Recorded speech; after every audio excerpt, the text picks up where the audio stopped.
A survey of librarians was published in the School Library Journal in October of 2018, and it stated that having books with Black or African American characters portrayed in them were in the highest demand, 74%. And books with biracial or multiracial characters came in second, with 68% demand. But finding books with Black, African American, or biracial or multiracial characters has been a challenge. Race relations and how we relate to each other has been a micro-trend for a long time.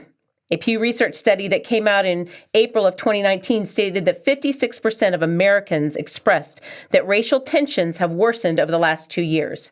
76% of African Americans polled reported experiencing discrimination, while 67% of whites expressed never experiencing this. With this huge window of disconnect as a backdrop, we want to begin a conversation about how literary works impact the narrative of race relations. The nonprofit ProPublica posted a database on their site that lists hate crimes. And they shared that the Bureau of Justice estimates that 250,000 hate crimes are committed each year. That's not a firm number, but it's a good estimate. And that's only what's been reported. Yeah. The Washington Post reported that the white nationalist groups are protesting bookstores, libraries, and book fairs that promote, sell, or provide materials or programs that do not follow their specific agenda. So, Holland, with all this animosity, is there any evidence that humans can get along? And more specific to what we like to talk about, can literary works help ease those racial tensions? And what are positive steps we can take as we intersect our own stories with those people whose lives are different from our own? How do we give space for empathy to develop? To talk about these questions, we have brought together Glenis Redmond and Tyson Wright at our table. Hi, I'm Holland Webb. Hi, I'm Amy Boland. And you're listening to The Afterword, a conversation about the future of words. Tyson is a graduate of Southern Wesleyan University and the first Call Me Mr. graduate from SWU. He was a police officer for 6 years, during which time he won Officer of the Year in 2006. He's a high school varsity football coach, has been for 9 years, and currently works in Greenville County Schools as a behavior interventionist. I wish you would come to my house. He's also the father of 4 beautiful girls with his lovely wife, Ashley. So, Tyson, tell us a little bit about what's going on right now.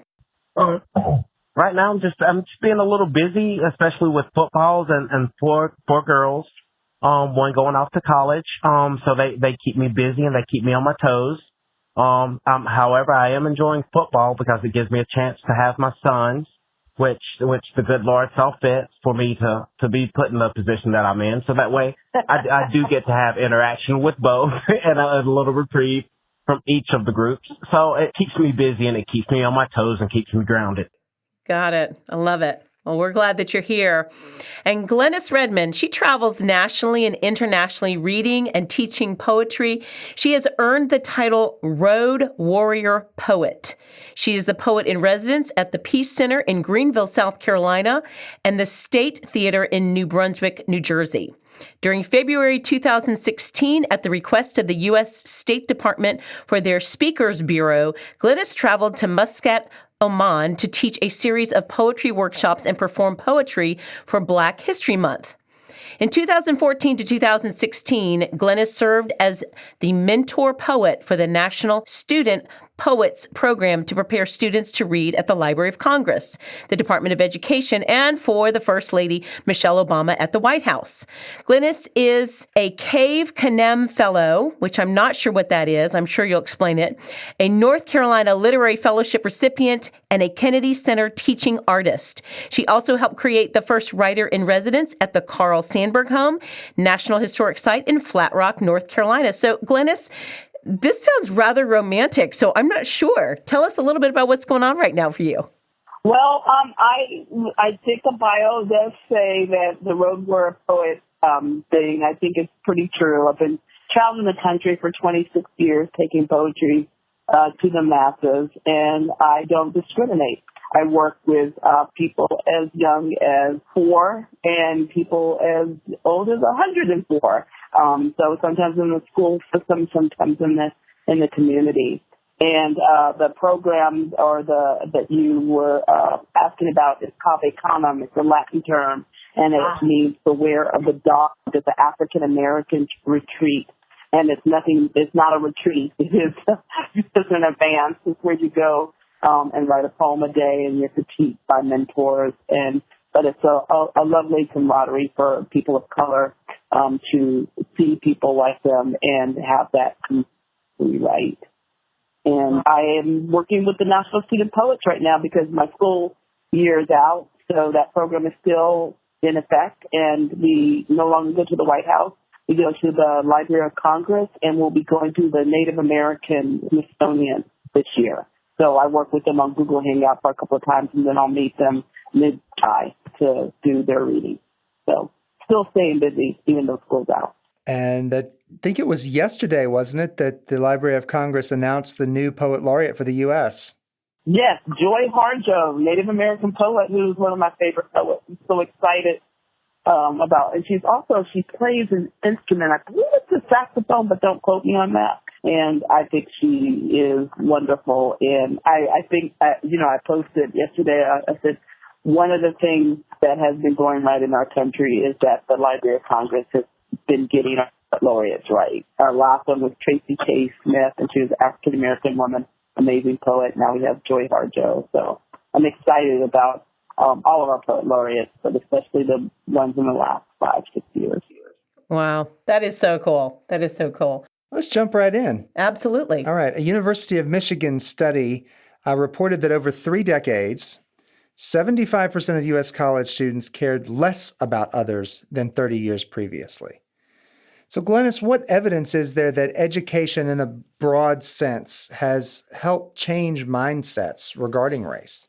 Well, I can't talk about education in the broad term, but I can talk a little bit about what I have seen as a teaching artist in the last 26 years. And I believe in the art form. I believe in poetry because I think it has the capacity to help people work through seeing others and having empathy. I was a voracious reader from 4 to elementary. But at the time, in the 60s and the 70s, I never came across a white author. So I read people like Beverly Cleary, and I had characters like Ramona the Pest and Pippi Longstocking who were templates for me because that's just who I had in front of me. And they guided me until I finally, Black literature started to enter my world in 5th grade and really probably set the tone for me to be a teaching artist. And I have seen with the people and teachers that I work with that writing and poetry has been one of those things that allows people to meet others who they would not normally meet. And I think specifically when I have people write in persona, they don't write from their voice, but they write from another person's perspective. That helps them to garner compassion and empathy. Wow. Tyson, you want to take a shot at that one? When I was in the classroom and being a classroom teacher and going into classrooms constantly, there's a lot of collaboration and there's a lot of group projects and a lot of project-based learning going on. And I think that kind of helps like bridge the gaps because you're learning how to work with other people and you're not being able to pick the groups of the people that you're working in. You're being placed in groups. So I think that kind of helps a little bit because you are having to learn how to handle problems and you are learning how to problem solve and listen to other people's perspectives and point of views and see kind of what they're doing and kind of go through their thought process. So I think that may have a little bit of something to do with it as well because I know a lot of teachers do work on that and they take pride in that and having that collaboration and that collaborative learning going on. I understand about the care less, and that they care less, and I think it just depends on what angle. And I don't know what what study cites that, but I work with a group of teams called the Peace Voices Ambassadors, and they're from all walks of life. They're from very affluent homes. They're from very marginalized homes. But when they get together and they start writing about their stories, they walk in each other's shoes. And so that's why I think the arts and arts integration is a powerful mechanism to fight that caring less about others. I believe the arts in general can do that, but I think literature, not just reading literature, because somebody said we write or we read to know we're not alone. And I think when we write and share our stories, that we build a capacity of understanding. So I think that's one of my mission statements as a teaching artist, is to combat this caring less about others. I absolutely love that. Go ahead, Tyson. Being a behavior interventionist, a lot of the problems come from, a lot of times kids don't realize, I'm going to say kids, but it starts early and they just don't know how to handle problems, because a lot of it is like they don't have personal interaction. There's a lot of, but with the technology, there's a lot of kids playing video games and being on headsets and not really knowing how to interact. And I can say whatever I want to say to you because it's not really going to affect me because you're not where I am. I don't really know you per se. So I think that may have a lot of the growing up in the culture and the way that times are changing with all the technology and the social media and all the media outlets and everything. I think that the personal interaction is not there the way that it used to be constantly. I think you're spot on, both of you. I mean, I love how, Glennis, you talk about this idea of writing in a persona and getting in another person's shoes and understanding that perspective. And then Tyson, this idea of getting people into a relationship and having that ability to create that empathy through whether it's project-based learning or collaboration. And I think that's amazing. I think, Glennis, I was able to hear some of those artists, those young voices on that evening when we were at the Peace Center together. And you're absolutely right. It's just amazing when you can hear people share their truth and give people a window to see a different perspective. Right, and the one thing that I'm very cognizant of is Maya Angelou's line, "We are more alike than we are unalike, my friend." Yeah. And unless you take the barriers of technology down, you take this fast pace, because I don't think it's just happening to our kids. I think it's happening to our society, where we have these walls up. And I think the more we sit down and share our stories, the more we can go, my grandmother and your grandmother are similar. They both took a switch off the tree and beat her butt, that kind of thing. Or, those kind of moments or there could be a moment of divergence, but there's this kind of shared universal theme. So I love getting people in the room without devices. And then, people say they don't want to do that. They don't want to gather. They don't want to write. But then you can't get them to stop talking. So it's human nature. It really is human nature to come together. And I think the divisiveness that we're undergoing right now, it's really not who we are. It's just a part of what we've got to work through to get to the other side. There's so many questions we didn't plan to ask that are going through my head right now, and it's kind of hard to focus on how we planned the conversation to go, and there are other ways I'd love to take it right now. Okay, so I'll just go down this one quick little rabbit trail. I was reading an article earlier this week that kind of contradicted what this study had said, and it said that something like 20 years ago, social commentators' concern was that Americans were too apathetic. And now social commentators' concerns is that Americans are so quick to react to anything that we see on social media or wherever that we perceive to be an injustice without actually understanding who the person is and what the situation is and what the story is about. And we come too quickly to a conclusion and act on it. Do you think there's anything to that? Ooh, yeah. Been on Facebook lately. I mean, I think there's a tendency to be like, people get triggered. And I'm a former clinical 2 counselor for the state of South Carolina, so I want to be transparent. And I do think that we are operating in a little bit of, I don't want to overblow it, but I do think that there's a certain amount of trauma that's in our country right now. And I think people are wounded and they feel very like they have to respond right then to stand up for who they are and what they believe in. But I think that social media has spurred that kind of interaction. Of course, I try on my page to lead with positivity. It doesn't always go there because people like to argue about anything. You could be Right. talking about cute cats and then somebody's arguing about cats. I'm like, how in the world are we arguing right now? Like, this should be a moment of unity about these cute cats. I hate cats. They're fun. I just feel like we have gotten in this place where we just feel like we have to spout off. And like you said, without doing the research or without taking a beat or taking a breath. And I'm starting to train myself of like, you know what? You can have an opinion about that, but you don't have to speak on it right now. And that lets me off the hook. And then I don't have to go back and delete. I don't have to go back and whatever.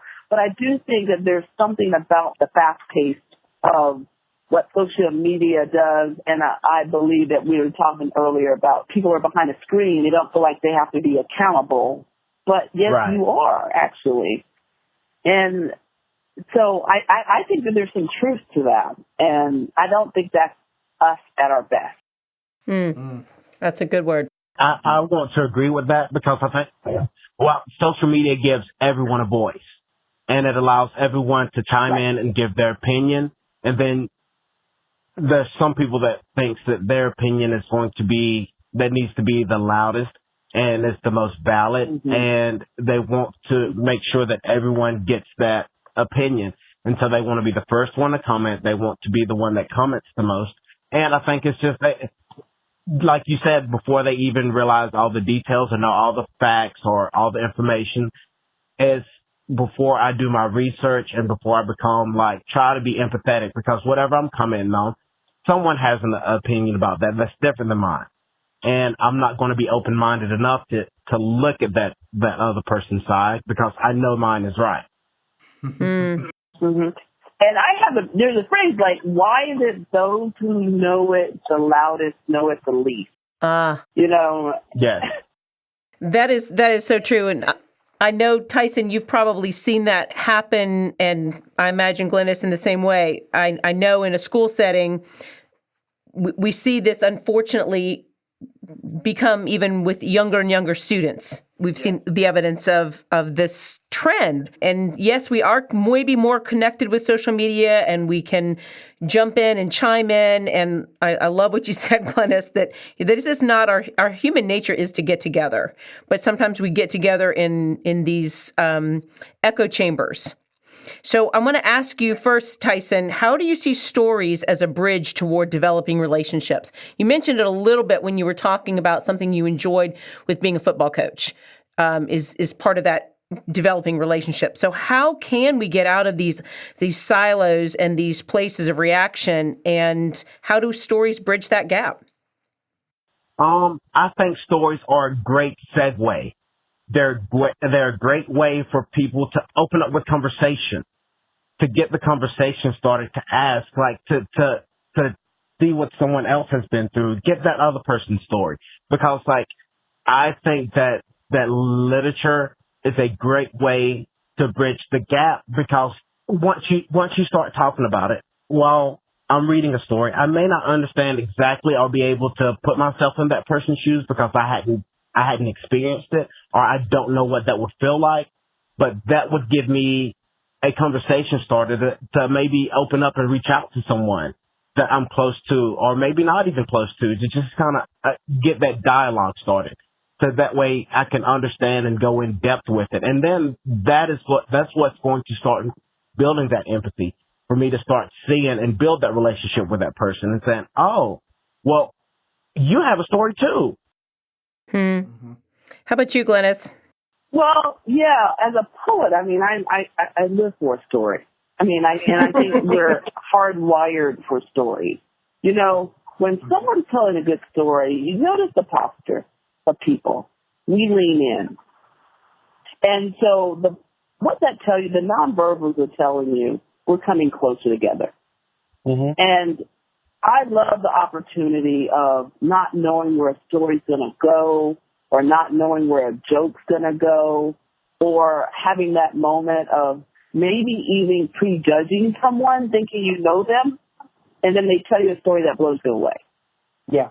And I consider myself a young elder, so I have been humbled many times by thinking I know someone, and I don't, and we don't. You know, you can't judge books by their cover. You can't judge. You can, but you're going to be wrong. Judging people by covers, you know. And I think the story is that element, is always this element of surprise. Because, and especially I find it with students too, students think teachers are all perfect. But once a teacher shares their hardship or their journey to education, then the student's like, what? You know, because I thought that was my teacher. I don't think my teachers ate or slept or went to a concert, you know. And then I found out, no, they're human. And, you know, so there's a saying that, you know, teaching is 80% of who you are. I believe when we let people know who we are, that we provide these pathways. The teachers that I love the most are the teachers who I knew cared about me. And Mr. Candler, my biology teacher, told me I'd be a straight A student. Boom, I was on the honor roll. Miss Van, who read The Hobbit to us, I don't know what their credentials were. I don't even know where they went to school, but I knew that they saw something in me. And they shared their story in the classroom. And then I came home and annoyed my parents and talked about them ad nauseum. Mr. Candler said, in biology that baloney is made out of, you know, and I was allowed not to talk about Mr. Candler ever again. But, you know, he inspired me to go to college, you know? So I think stories they can turn your life around. I love that. I love that. And I appreciate that the idea, the element of surprise and not judging a book by its cover. And we've talked about that in some of our previous episodes, especially when we've talked about crossing borders and these ideas of having diverse stories, whether it's because of some sort of physical or mental handicap. We cross borders all the time. And if we stop at that border and we judge someone by their cover, we haven't stepped into this place of empathy, which, Glennis, you did so beautifully share that it is getting into another person's shoes and their skin and understanding. So I love both you and Tyson just sharing the power of story. What book or what author changed your perspective or brought insight? What would you recommend to readers who want to incorporate a more diverse literary bounty? Oh my goodness. I mean, that's not even fair to ask a poet what book. I mean, I have give it a shot. But I'll start with number one. I had a poem in the 5th grade by Jackie Early, with 1,968 Winters. And that poem was the first poem that spoke to me because everything up to then had been by white authors. And it basically, I'll do it verbatim. I can't do it verbatim, but I'll give you kind of like, and it was like something like, got up this morning feeling good and black, thinking black thoughts, did black things, played all of my black records, minding my own black business, so my best black soul walked out my black door, and Lord have mercy, white snow. Okay. And we did. We laughed. But the poem, it wasn't until 20 years later I found the poem was by Jackie Early. It was a 10th grader who recited in a Black History program. But it was called 1,968 Winters. And it was about the Civil Rights Movement. And as a 5th grader, like, I perked up and I looked around and I was like, she's talking to me. Because my grandmama talks like, got up this morning, you know. That was in colloquial speech. It was in the language of the folk. And I think it made me a poet. I think it planted the seed. Even though I love The Hobbit and I love Beverly Cleary, Ramona the Pest, this was the first window in. And I think it made me a civil rights poet. I was born the day before King gave us I Have a Dream speech. But then I went on and I read. I had in my household, my brothers and sisters were reading Man Child in the Promised Land, Native Son, Black Boy. But it wasn't until I found Maya Angelou, I Know Why the Caged Bird Sings, did I really understand the power of what they call a mirror text. That these texts were, you know, reflecting back. So that was my early on were books. But I recommend people like, of course, we had Jacqueline Woodson at the Peace Center at night program. I love all of her books. Everything she's written, from her children's books bookstore, YA book. They're wonderful. Sandra Cisneros, House on Mango Street, Elizabeth Acevedo, Poet X. I mean, Lucille Clifton, who's one of my favorite poets, and Joy Harjo, who is our new poet laureate. She has some forces. There's just so many opportunities, and I can provide a list if you would like for your listeners, but I believe that literature is a way to walk into so many worlds and to discover I think it's beautiful that we're different, and also find a commonality. That's awesome.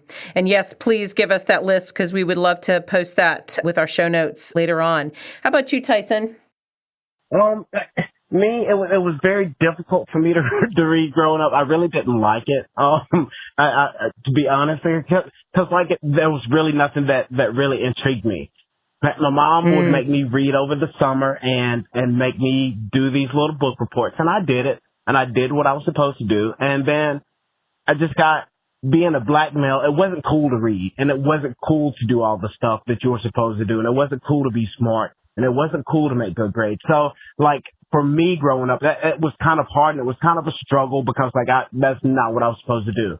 But the more I started, once I just said, you know what, I need to do it because I want to be successful, and this is what I need to do, and books are knowledge, so I'm going to do it. And I'm different, and I'm this African-American male, and I love Harry Potter books. I would go to the midnight release and get my Harry Potter books because I loved them. I read them every summer because I go back because I love it, and I'm okay with that. I got introduced to poetry, and I love Langston Hughes, and it's just it's okay. And now I'm seeing the value in it. For my girls, there's so many books. There's so many books around the house, so many diverse books. Because I want them to see, hey, it's okay. If you like this book, it's okay. If they don't like it, it's okay. Because, we can talk about, well, why is this? And I want to talk to my girls about that. Because they're biracial. And, so it's really hard finding biracial books. I want them to understand that it's okay. Just because it's not written by someone that looks like you. It's not about someone that looks like you. We can still relate to some of the things that those people are going through, and we can enjoy the story. Yeah. That's the main thing that I want to get through to them. And it's them learning to develop a love for it and learn that it's okay that I want to read. And I can read whatever I want to, and I want to empower them to be able to feel comfortable with whatever they like.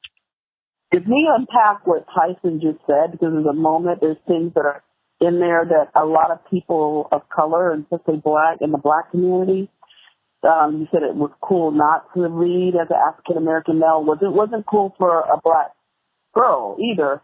And one of the things that I was called by succeeding in school was called being white.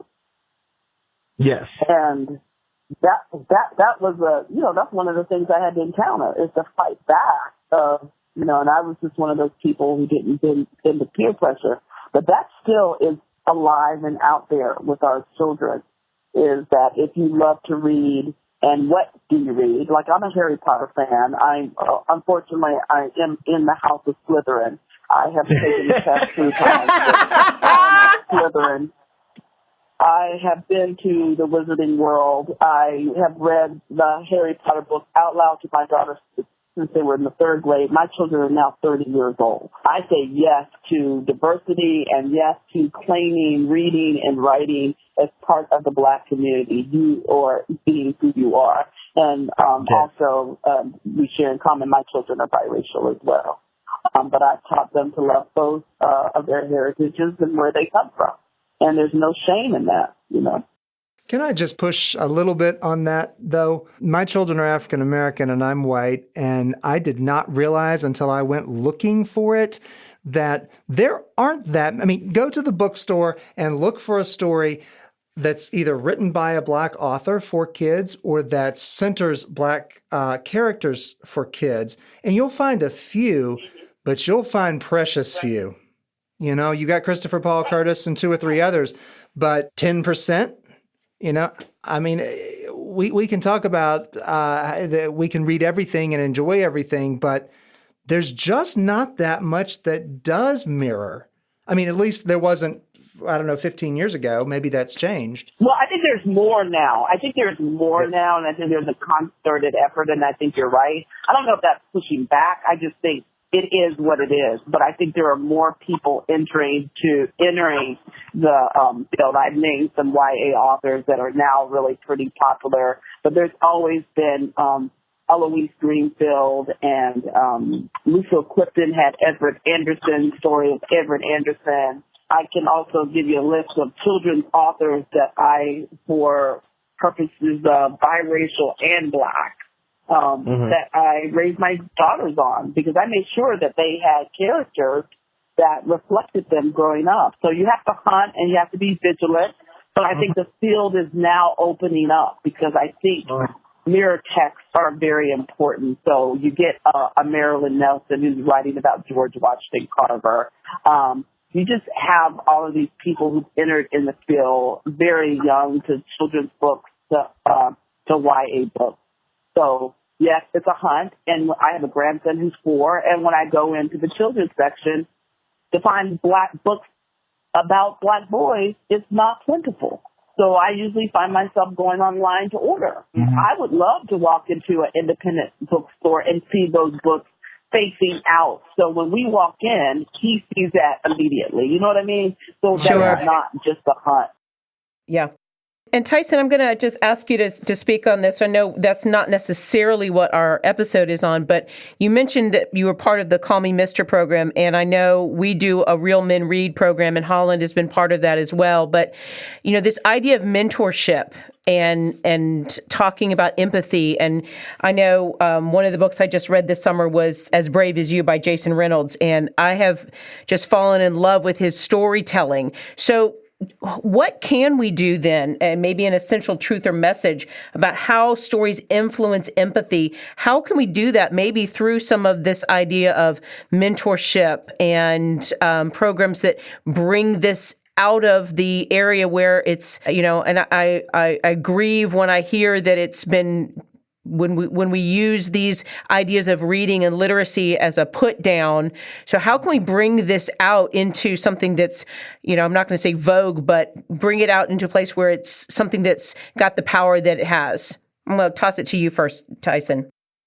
And I think that the programs like the Real Men Read program is like you said, the mirror image, seeing the people that look like you, that think like you doing it. And that's one part of the mentorship. Like it surrounds you with people like with the same thought process, because being a Black male educator, like they're very few, especially in the elementary school. So that's what part of the Mr. program was. And when everyone else from was telling me that I was stupid, that there's no money in this, that, oh, you want to be around kids all day. Like, yes, I love it. And I'm fine with that. Just because that's not for you doesn't mean that it's not for me. So don't put me down. And then once you're constantly getting beat down for doing what you love or doing what you want to do, to have just a core group of people that's right there supporting you, saying, hey, like I'm going through the same thing, like, but this is what we need to do. We need to help change that. We have to fight for that, and we have to stick together, because if we fail, then we're going to fail someone in the future. So that was part of the driving force of the Mr. program. It was like, we don't know who we're going to let down if we let them tear us down. Wow. And so that's powerful. that was extremely powerful. And that's what kept you fighting, because you knew you had a purpose and you knew you had a reason, and that helped drive you. And then you had your moments where you were like, am I doing the right thing? Like, is it going to be worth it? And it is the best decision, because being in the school every day, having kids see me every day and building relationships with them every day, it's empowering them and saying, you know what? Hey, like, it's cool to be in the school. Like, it's cool to help kids. Like, it's cool to be a person that loves and cares for kids. It's cool to see Mr. Wright reading. It's cool to see all these men come to school reading. It's cool to see all these men having fun and reading these kids' stories. Like, so I think that it starts early, and it starts with just flooding the market and just allowing them to see it. Mm. Okay, well, we are coming very close to the end of this session, so I wanted to ask one last question. What is the central truth or message we need to hear about how stories influence empathy and open connections within communities? Glennis. First, before I know we only have a few minutes, but I do want to say, listening to Tyson, I want to say that we do have Kwame Alexander coming March 23rd next year, who writes predominantly for Black boys, and so he'll be doing an outreach program on March 23rd in the main hall. So that's just something to know. Okay. To me, stories are so important that I think it gives me a lifeline. Like, I'm writing about David Drake, who was an enslaved potter poet from the 1800s, who wrote couplets on his pot. And to find him 6 years ago, I think it was a travesty, but I didn't know of him until 6-7 years ago. And the fact that there was a Black man only 67 miles from where my mother's home is now, who was reading and writing at a time where your life could have been taken from you for reading and writing, is a powerful story. And South Carolina is full of those stories, of African-American stories that people who went against the grain, and our children need to hear those stories because people literally died for them to have the ability to read and write and to tell their stories. How about you, Tyson? Have you got an essential nugget for us? That books are the doors. All you have to do is open them. Books will open the doors. You just have to be willing to do it, because there's so much more that comes with it. If you open it and you read, you're going to find something that you like, something that you're interested in, and that is what is going to help you become empathetic. That's going to help you. That's going to help open doors, start those conversations, and just it's going to help you become a better, well-rounded person. That's fantastic. So our takeaway from this episode is that stories are lifelines and open doors. They help understanding explode. They help us understand that every race, population, and community has a complex and multifaceted narrative. And it is key to become aware of those narratives. And through these stories, we can have empathy, perspective, and connection. So join us next week as we continue our conversation with Glenis Redmond and Tyson Wright on how stories help create empathy. Make sure that you give us a review on Apple Podcasts. It really does matter. We appreciate you listening.